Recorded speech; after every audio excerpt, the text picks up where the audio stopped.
Sup YouTube, Josh here. I'm back, baby. I got another little toy for you. Well, it's not a toy. This is actually video number 2. So I got this SOG in, and I just shot a video on it about why I felt it failed. So I did a couple mods to it already. I opened the thing up, and I kind of found out where I felt where it was failing, and right in the actual blade, and yeah, it's kind of hard to explain, so that's why I'm going to try to shoot this the best I can. Hopefully, let me get this thing to zoom in close. Come on, baby. There we go. All right, let's do this before it loses focus again. So, when this thing wants to open up, you actually get a lot of resistance right here. Now, when I hold this down as far as it can go, maximum down, there's actually, look at this. The blade does not want to go down. You actually have to force it.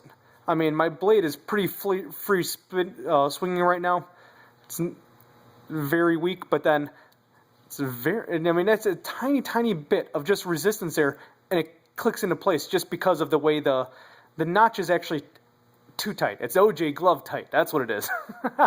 Just doesn't fit, I guess. All right, that's a bad joke. I hope I don't offend anybody, but you know what? I think it's been long enough. I don't think anybody should be offended, or some guys are probably going to applaud, whatever the hell. I don't give a damn. So, yeah, that thing's just OJ. It was OJ tight. So I ended up modifying my blade a little click right there. So what I ended up doing was, and I know I'm losing a little bit of lock, but I actually opened this thing up. I actually filed the I don't know what you want to call that, the lip down. Well, actually, I used a ceramic file. I got a ceramic thing machine at my shop. It gives about a good 1200 grit. I did not want to use anything aggressive because obviously I wanted to repolish this thing again because I want it to be smooth. So the actual blade itself, I actually did remove a microscopic amount of metal, and then I actually repolished it on my leather buffer on my Tormek. So yeah, pretty much that leather stropping wheel on the Tormek, I just put it back to a full mirror shine. Let's see if we could actually, I don't know if you guys could even see that. Yeah, let's get this guy to focus. Come on, baby. Let's get you all zoomed in here. And so this is exactly what I filed down, and I put a mirror polish back onto it. Yeah, I mean, it's you really cannot see any grain or any type of file on that thing. I did a real nice, careful job. Same thing actually on the locking mechanism. So I was having a lot of trouble. I was getting like a 50-50. Yeah, see, there you go. I was getting 50-50. Jesus. All right, maybe I didn't improve the problem. But what I also found in here, this thing has been getting in my way, and I am really pissed off at this stupid lock. But we'll get to that in a second. So I'm getting a 50-50 shot at actually opening. It improved to about 1/3. I mean, it's 1 out of 3. It misfires. So, yeah, right now I did improve that little bit of lock. I mean, there's still minorly there, but it's not enough for me to worry about it. But, yeah, not only... So I filed down and polished out the blade. Also, with the lock bar itself, I mean, you got this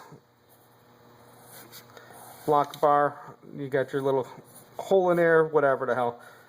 You guys got the point. I rounded that out just microscopically. I'm talking microscopically. I don't know if it's 1/1000 of an inch. I don't know what the hell it is, but yeah, I actually filed this down on my ceramic wheel and then polished it. And I got a much better result. Here's my next problem, guys, and this is where I'm actually going to show you what I did to modify this thing beyond just filing this thing. I mean, I don't expect the average guy to have the tools that I have.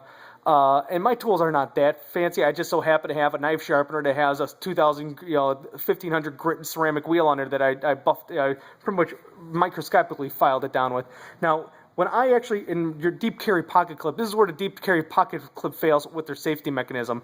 So you put this thing in your pocket, the safety mechanism might slide back, leaving the lock bar loose. Fine. When you go to pull it out of your pocket, that thing catches, draws it into a lock position, and then when you go to fire it, damn thing gets jammed. Alright, so there you go. This is why I'm removing this stupid locking mechanism, the safety lock.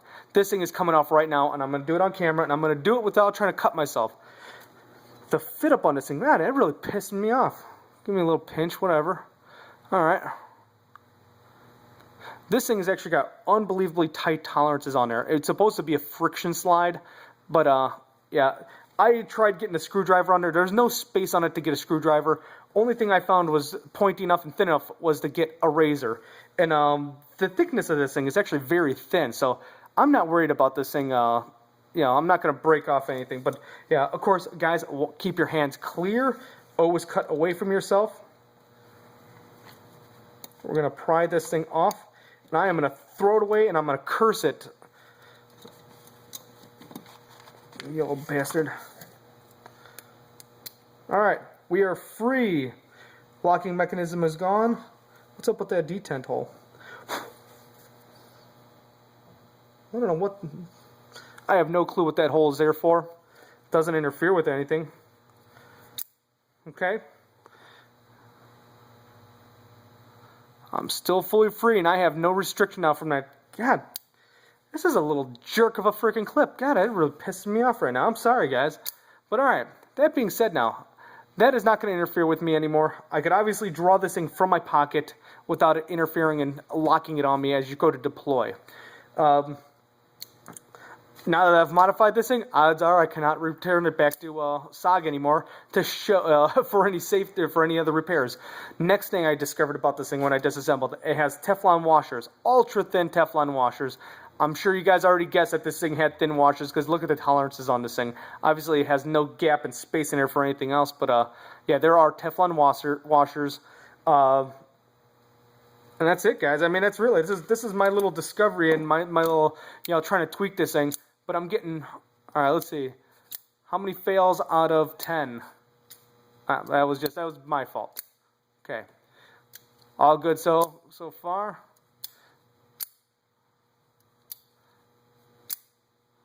Guys, I think that was a winner.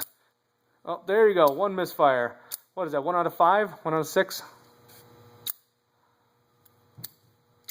All right.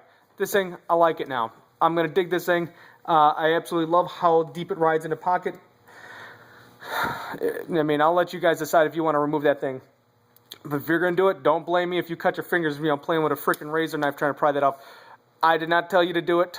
Give it a shot if you want to at your own risk. Guys, thank you for watching.